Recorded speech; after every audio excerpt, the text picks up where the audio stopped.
It's almost move-in time for renters. There's a race for mayor and rats. A Boston City Councilor is here to answer our questions. It's time to go on the record. From WCVB Channel 5, the inside word from Washington to Beacon Hill. Today's newsmakers are going on the record. Hello and welcome to On the Record. I'm Sharman Sacchetti. And I'm Jessica Brown. Ed Harding is off. Joining us today is Boston City Councilor Ed Flynn. He represents Boston's 2nd Council District. Flynn first won his seat on the City Council in 2017. He is the son of former Boston Mayor Ray Flynn. All right, thanks so much for being here. It's good to be with both of you. All right, we're going to start off with an unlikely topic, but we want to talk about rats. You say the city's rat problems are being made worse, actually, by the mass and caste homelessness and substance use crisis. What do you mean by that? I've been on many walks with residents in Roxbury, the South End, and in South Boston, Andrew Square especially.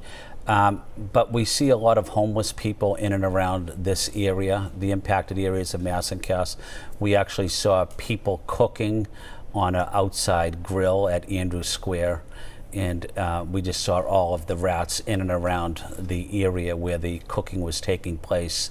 But we also see the garbage littered on the sidewalks and on the streets.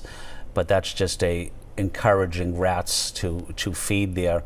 But we need to do a much better job on pest control operations, and I believe we also need to have a standalone city department on pest control.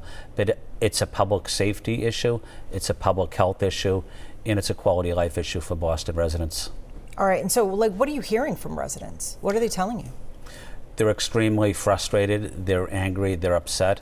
They're upset for their families because we've had people call me telling me that a rat was in their child's crib when the baby was sleeping. Thank God nothing happened to the child. A woman called me and said the rats ate through her wires underneath her car, impacting her steering and in her brakes. So these are significant issues, and they're running through people's homes, not just in my district, it's citywide.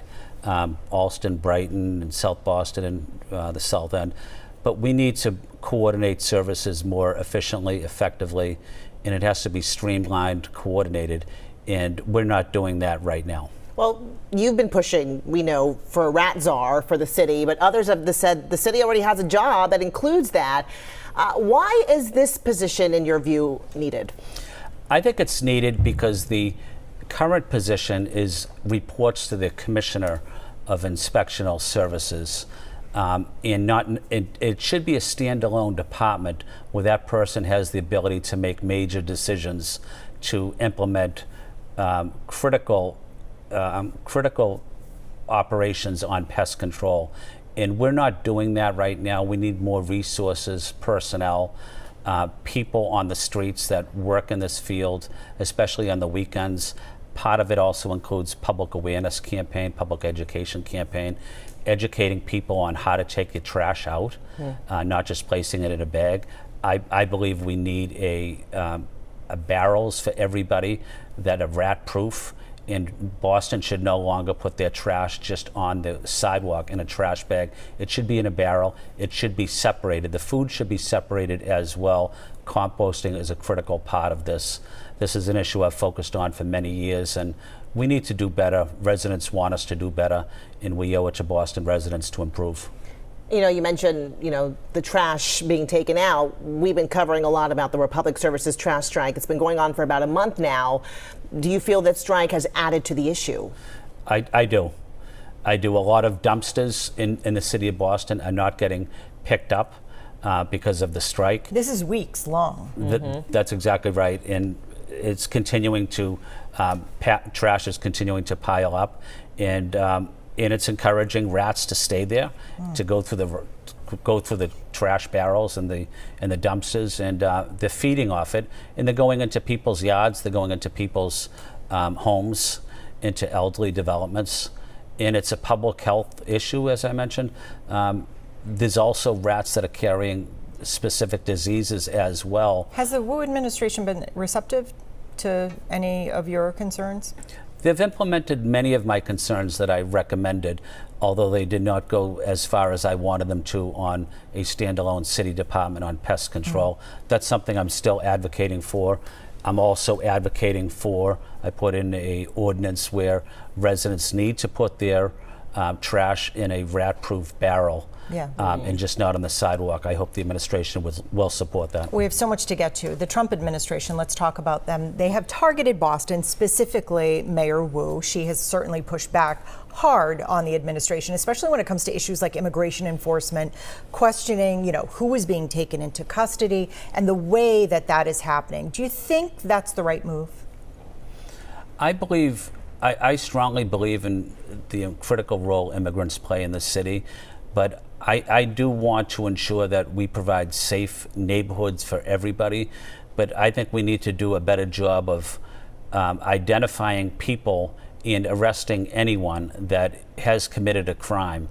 And if they are illegal or not, they must be dealt with in the criminal justice system.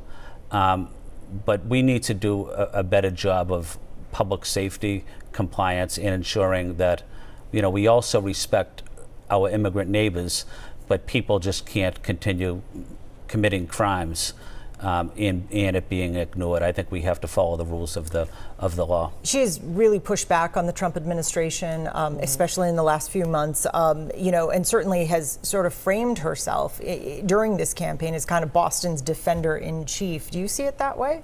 I do. I think she has done a good job in representing the city on her point of view.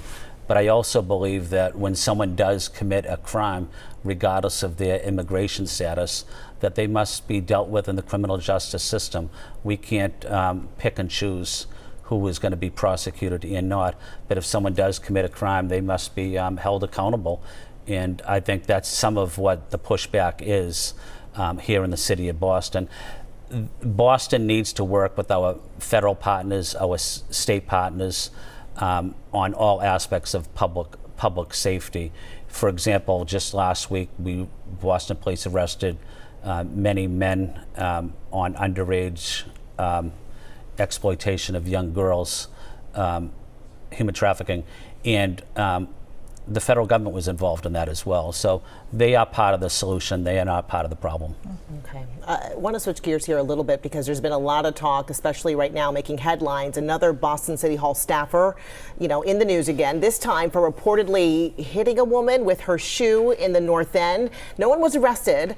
Well, a spokesperson for Mayor Wu says the city is taking steps to discipline this employee, but didn't say if she gets to keep her job. Should this worker keep her job, in your view? I watched the video and I saw bits of the police report. I think she is entitled to her day in court. Obviously, this should go into the criminal justice system. I don't know if that will go into the criminal justice system, if charges will be pressed.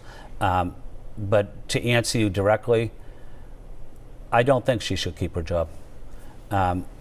I saw the video, and when someone deliberately assaults someone with a shoe or any type of object, I think you forfeit the right to work for the residents of Boston. Most people will disagree with me on that, and I understand that and I respect that, but that's my position. All right. People are shoring up places to live right now. I know certainly in South Boston, that's one of the places they're looking to move in for the upcoming September 1st date. This week, we saw another rent control rally at the State House. Do you think that's the answer, rent control? I think some parts of rent control could work, especially protecting seniors and persons with disabilities, families as well. Because at the State House, they've sort of, they've rejected that. They rejected that. But I think part of it is working with developers, working with businesses, giving them the tools to build. I don't think the 20% that we enforce the limit, the 20% on building affordable units, I think that should be reduced to 13% to encourage developers to build. I also think some of these environmental regulations that are that are enacted by the Boston City Council are also hurting the city as well in terms of building new developments. But we need to be a city for all, and right now People can't afford to live in Boston, to buy a home in Boston, not only in Boston, but in greater Boston as well. So it's really a statewide problem we're having. But Boston should be building more homes for residents, but also supporting residents as well in public housing developments. All right, our conversation with Councillor Ed Flynn keeps going after the break.